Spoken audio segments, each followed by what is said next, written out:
Hi எல்லோரும் எப்படி இருக்கீங்க? இன்றைக்கி எறா கிரேவி பண்ண போகிறேன். எண்ணெய் காஞ்சதும் சோம்பு போட்டுக்குங்க.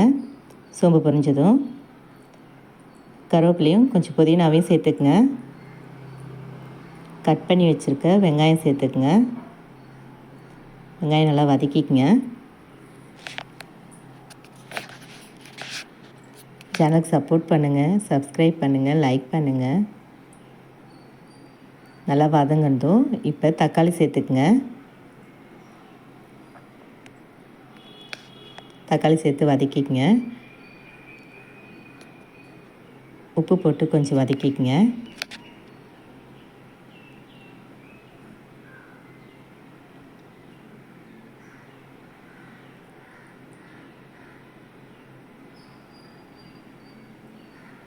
இப்போ மஞ்சத்தூள் கொஞ்சம் போட்டு வதக்குங்க. தக்காளி சீக்கிரமாக வதங்கிடும்.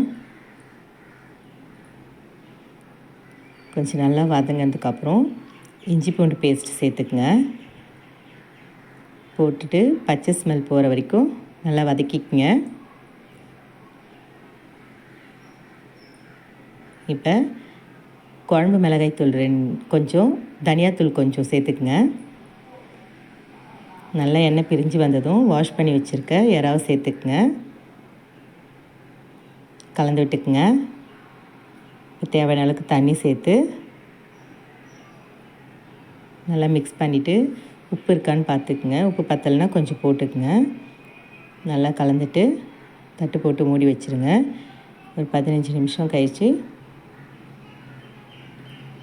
ஓப்பன் பண்ணி பாருங்கள். இப்போ நல்லா மிக்ஸ் பண்ணிவிட்டு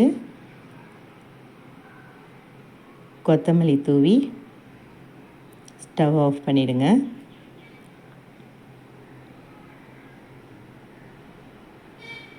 இது என் ஸ்டைலில் நான் பண்ணியிருக்கேன். செஞ்சு பார்த்துட்டு எப்படி இருக்குன்னு சொல்லுங்கள். பிடிச்சிருந்தா கமெண்ட் பண்ணுங்கள். தேங்க்யூ.